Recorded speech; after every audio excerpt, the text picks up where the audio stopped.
विशेष अंक में हम बात करेंगे नवरात्रि की, नवदुर्गा की। आपको बताएंगे कि नवरात्रि के अलग अलग दिन पूजा से, साधना से, तपस्या से आपको किस तरह के वरदान मिल सकते हैं और छोटे छोटे कौन से तरीके हैं जिनका प्रयोग करके आप नवरात्रि को विशेष बना सकते हैं। बात करेंगे अलग अलग राशियों के साप्ताहिक राशिफल की। आने वाला सप्ताह आपके लिए कैसा रहने वाला है, इसको जानने का प्रयास करेंगे। तो चलिए कार्यक्रम की शुरुआत करते हैं और सबसे पहले जानते हैं सप्ताह का मंत्र क्या है। आज का जो महामंत्र है, इस सप्ताह का मंत्र है, वो है ओम ऐं ह्रीं क्लीं चामुंडाय विच्चे। ओम ऐं ह्रीं क्लीं चामुंडाय विच्चे नवार्ण मंत्र कहते हैं इसको। और सामान्यतः नवरात्रि के दिनों में इस मंत्र का बहुतायात में प्रयोग किया जाता है। अगर आपको किसी भी तरह की बाधा दूर करनी है, आपको ज्ञान चाहिए, आपको शक्ति चाहिए, आपको धन चाहिए, आपको तीनों तरह की सफलता चाहिए, तो ऐसी अवस्था में इस मंत्र का जप करना आपके लिए विशेष फायदेमंद होगा। लाल चंदन की माला से या रुद्राक्ष की माला से इस मंत्र का पूरे नवरात्रि में 11 माला रोज शाम को या रोज रात में इस मंत्र का जप करना आपके लिए फायदेमंद रहेगा। और सामान्य जीवन में एक माला सुबह और एक माला शाम को इस मंत्र का जप करने से आपको लाभ होगा। हम आज गुड लक स्पेशल के इस विशेष अंक में बात कर रहे हैं कि नवरात्रि के 9 दिनों में आपको किस तरह से 9 वरदान मिल सकते हैं। सबसे पहले जानते हैं कि नवरात्रि के 9 दिनों की महिमा आखिर क्या है। देखिए, नवरात्रि के जो 9 दिन होते हैं, चाहे शारदीय नवरात्र हो, चाहे वासंतिक नवरात्र हो, चाहे गुप्त नवरात्र हो, ये 9 दिन पूजा उपासना के और साधना के सर्वोत्तम दिन माने जाते हैं। इन दिनों में अगर आप साधना करते हैं, अगर आप तपस्या करते हैं, तो अपनी हर तरह की मनोकामना आप पूरी कर सकते हैं। नवरात्रि के अलग अलग दिन अलग अलग तरह की शक्तियां प्रवाहित होती हैं, यानी 9 दिनों में 9 तरह की शक्तियां वातावरण में प्रवाहित होती हैं, 9 तरह की शक्तियां वातावरण में रहती हैं।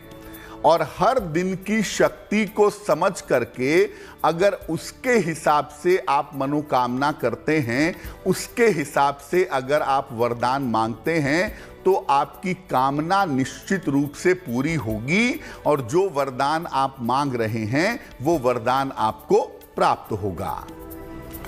ये 9 दिन 9 ग्रहों से संबंधित समस्या को दूर करने के लिए भी हैं।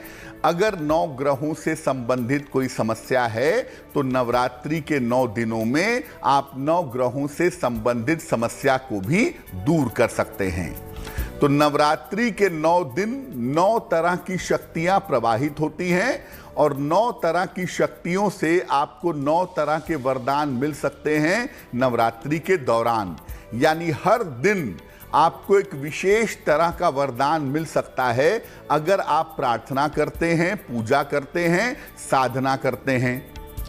इस बार नवरात्रि 26 सितंबर से आरंभ हो रही है और इसका समापन 4 अक्टूबर को होगा, यानी पूरे दिन की नवरात्रि होगी।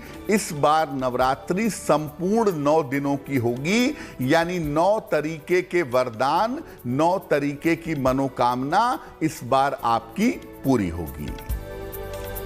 अब हम नवरात्रि की महिमा को समझेंगे और जानेंगे कि अलग अलग दिन किस तरह के वरदान मिलते हैं, किस तरह की पूजा उपासना करनी होती है। लेकिन सामान्यतः नवरात्रि में घर घर में कलश की स्थापना भी होती है। तो नवरात्रि में कलश स्थापना के नियम क्या हैं, वो भी एक बार समझ लेते हैं। देखिए, नवरात्रि में जीवन के समस्त भागों पर और समस्त समस्याओं पर नियंत्रण किया जा सकता है। नवरात्रि के दौरान आपको सावधानी रखनी चाहिए। हल्का और सात्विक भोजन करना चाहिए। वैसे तो 9 दिन उपवास रखने का, व्रत रखने का प्रयास करना चाहिए, लेकिन अगर आप व्रत उपवास नहीं रख पा रहे हैं तो हल्का और सात्विक भोजन आप नवरात्रि के दौरान कर सकते हैं। नियमित रूप से जो आप खान पान खाएंगे वो हल्का होगा, सात्विक होगा, और नियमित खान पान में जौ का और जल का प्रयोग जरूर करना चाहिए। इन दिनों में, नवरात्रि के दिनों में तेल, मसाला और अनाज कम से कम खाना चाहिए। ये तो नवरात्रि की सावधानियां हो गई जिनका आपको ध्यान रखना है। अब नवरात्रि में कलश की स्थापना कैसे करेंगे? एक मिट्टी का कलश लेंगे या किसी धातु का कलश लेंगे और उसकी स्थापना करेंगे, उसमें जल भरेंगे और जल में एक सिक्का डालेंगे। कलश के मुख पर एक नारियल रखेंगे और कलश पर मिट्टी लगा करके उसमें जौ बोएंगे। कलश के निकट एक अखंड दीपक जरूर जला देंगे। कलश जो है वो इंसान का, मानव का प्रतीक है। आपका शरीर, आपका जीवन मिट्टी का है और वो मिट्टी में मिल जाएगा। उसके अंदर जो जल है वो आपकी आत्मा है, इसका प्रतीक है कलश। और उसके पास जो आप अखंड दीपक जलाते हैं वो देवी की शक्ति का प्रतीक है। वो शक्ति आपके साथ जीवन में निरंतर बनी रहे, इसके लिए हम कलश के पास एक अखंड दीपक जरूर जलाते हैं। तो मूलतः ये बात आप समझ लीजिए कि कलश की स्थापना करना जरूरी है अगर आप 9 दिन तक पूजा उपासना, पूजा साधना कर रहे हैं। तो हम आपको अलग अलग दिनों के हिसाब से बताते हैं कि नवरात्रि के किस दिन किस तरह की शक्ति मिलती है और किस तरह के वरदान आपको प्राप्त होते हैं। अगर हम नवरात्रि के प्रथम दिन की बात करें तो इस दिन माता के प्रथम स्वरूप की पूजा होती है और जो प्रथम स्वरूप है उससे स्वास्थ्य की शक्ति प्रवाहित होती है। यानी नवरात्रि के प्रथम दिन आपको अच्छी सेहत का वरदान मिल सकता है। इस दिन माता के शैलपुत्री स्वरूप की पूजा होती है। इस दिन माता के शैलपुत्री स्वरूप की उपासना की जाती है और मां की उपासना लाल फूलों से करनी चाहिए। नवरात्रि के पहले दिन अगर आप माता की पूजा करना चाहते हैं तो लाल फूलों से उनकी उपासना करिएगा और गाय के दूध का शुद्ध घी उन्हें अर्पित करिएगा, आपके लिए बहुत अच्छा रहेगा।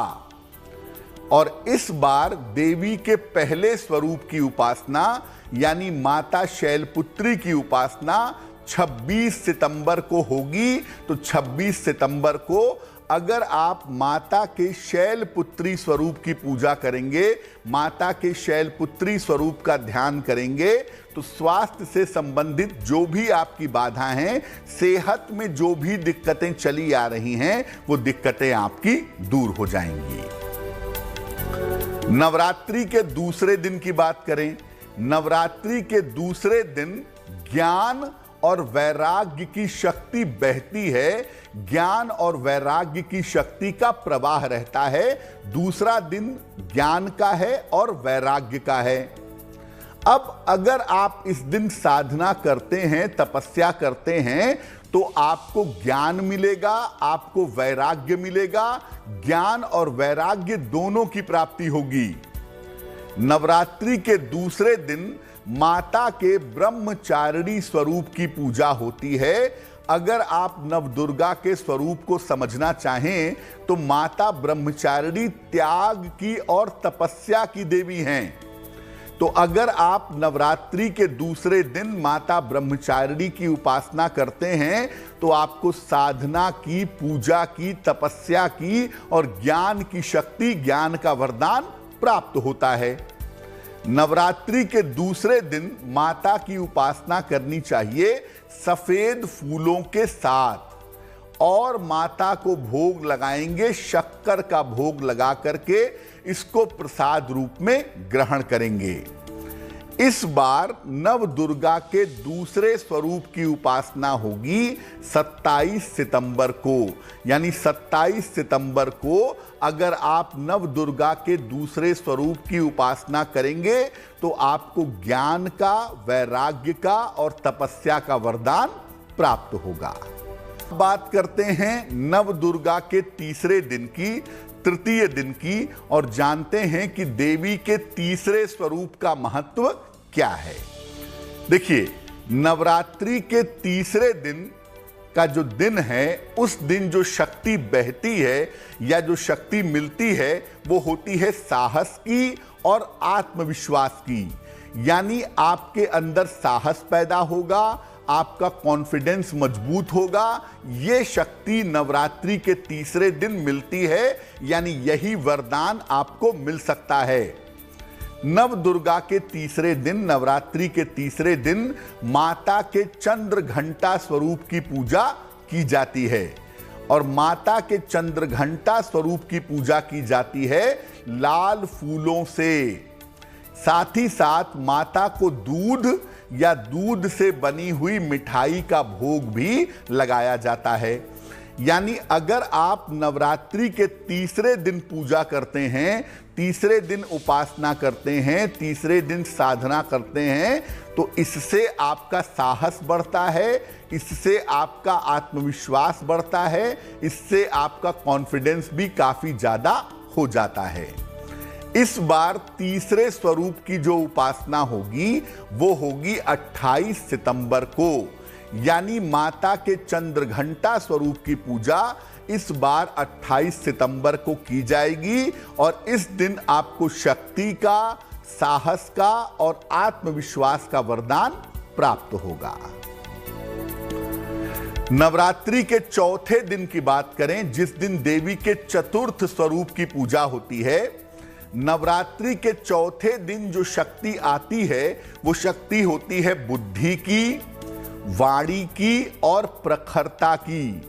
नवरात्रि के चौथे दिन बुद्धि, वाणी और प्रखरता की शक्ति मिलती है। इस दिन माता के कूष्मांडा स्वरूप की पूजा की जाती है। नव दुर्गा का चौथा स्वरूप है माता कूष्मांडा का और उनकी पूजा इस दिन की जाती है। और इस दिन माता की उपासना की जाती है हरी वस्तुओं से, खासतौर से हरी इलायची, हरे फल, हरी चुनरी, हरी मिठाई, ये उनको अर्पित की जाती है। और साथ ही साथ माता को मालपुए का भोग लगाया जाता है। ये भोग लगाना विशेष शुभ, विशेष मंगलकारी माना जाता है। इस बार माता के चौथे स्वरूप की यानी माता कूष्मांडा की पूजा होगी 29 सितंबर को।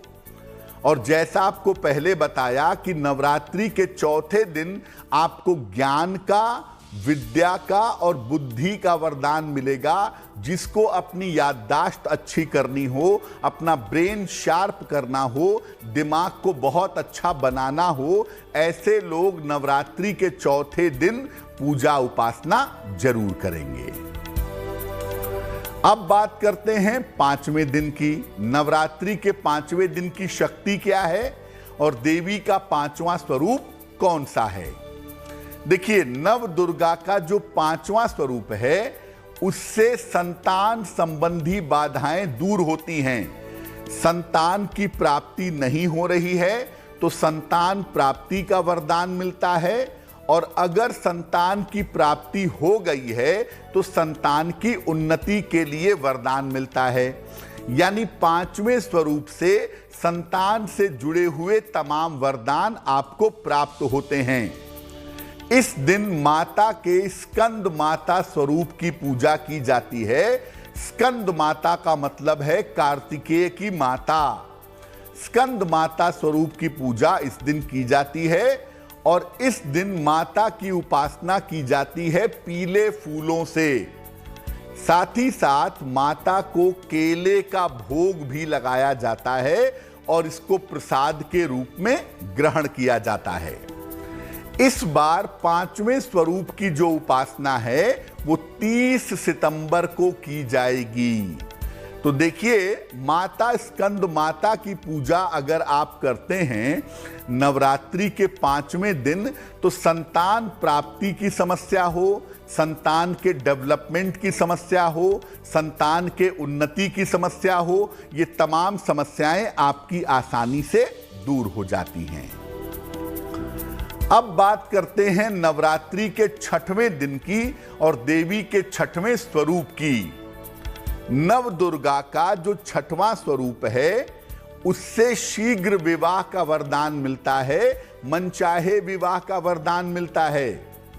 और इस दिन पूजा होती है नव दुर्गा के कात्यायनी स्वरूप की। कात्यायनी मां की पूजा नवरात्रि के अलावा भी देश दुनिया में की जाती है, मनचाहा विवाह करने के लिए या योग्य पति प्राप्त करने के लिए। इस दिन भी माता की उपासना पीले फूलों से की जाती है और साथ ही साथ माता को शहद का भोग लगाया जाता है। और माता कात्यायनी की पूजा की जाती है सूर्यास्त के समय, गोधूली वेला में इनकी पूजा करना ज्यादा शुभ होता है। इस बार माता के 6वें स्वरूप की उपासना 1 अक्टूबर को की जाएगी। तो 1 अक्टूबर को अगर आप माता कात्यायनी की पूजा करते हैं, माता कात्यायनी की अगर आप उपासना करते हैं, आपका मनचाहा विवाह नहीं हो पा रहा है या विवाह से संबंधित कोई बाधा आ रही है, तो उसका वरदान आपको देवी के 6वें स्वरूप से 6वें दिन प्राप्त होगा। हैं देवी के 7वें स्वरूप के बारे में, यानी नवरात्रि के 7वें दिन के बारे में। देखिए, नव दुर्गा का जो 7वां स्वरूप है वो अपने आप में बड़ा विशिष्ट है, बहुत जबरदस्त, बहुत शक्तिशाली स्वरूप माना जाता है। नव दुर्गा के 7वें स्वरूप से रोग दूर होते हैं, शोक दूर होता है और बाधाओं का नाश होता है। यानी अगर आप बहुत बीमार हैं, बहुत दुखी हैं, जीवन में बाधाएं बहुत ज़्यादा हैं और आप नव दुर्गा के 7वें स्वरूप की पूजा करते हैं, तो ये बाधाएं आपके जीवन से दूर हो जाएंगी। इसके अलावा आपका नकारात्मक ऊर्जा से छुटकारा होगा और तंत्र मंत्र से भी आपको छुटकारा मिलेगा। नव दुर्गा के 7वें स्वरूप के रूप में माता के कालरात्रि स्वरूप की पूजा की जाती है और माता कालरात्रि की पूजा की जाती है सुगंध से और धूप बत्ती से। साथ ही साथ माता को गुड़ का भोग लगाया जाता है और इसे प्रसाद के रूप में ग्रहण किया जाता है।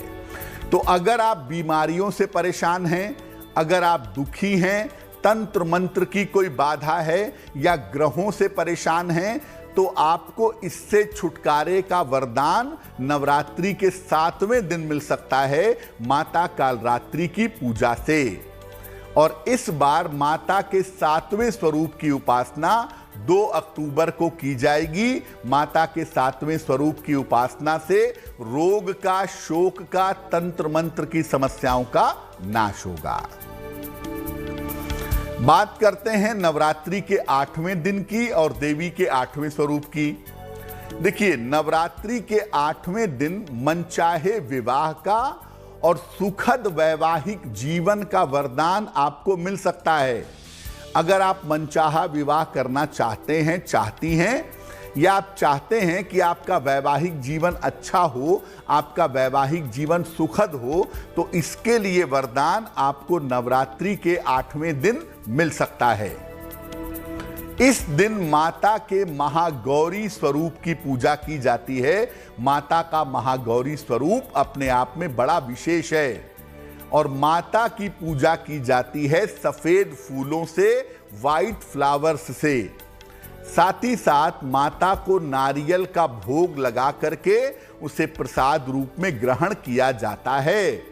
तो अगर आप मनचाहा विवाह चाहते हैं या आप चाहते हैं कि आपका वैवाहिक जीवन अच्छा हो, तो नवरात्रि के 8वें दिन देवी के 8वें स्वरूप यानी माता महागौरी की पूजा करें, आपके लिए बहुत शुभ रहेगा।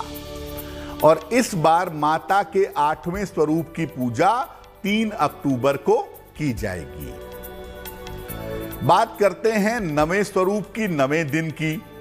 नव दुर्गा के नवें स्वरूप की पूजा करने से मुक्ति मोक्ष मिल सकता है, समस्त सिद्धियां आपको मिल सकती हैं। और नवरात्रि के नवें दिन माता के सिद्धिदात्री स्वरूप की पूजा होती है और इनकी पूजा अलग अलग रंग के फूलों से, विभिन्न रंग के फूलों से करनी चाहिए और माता को काले तिल का भोग लगाना चाहिए। इस बार माता के नवें स्वरूप की पूजा 4 अक्टूबर को होगी, जिसको करके आपको मुक्ति मोक्ष का वरदान मिल सकता है।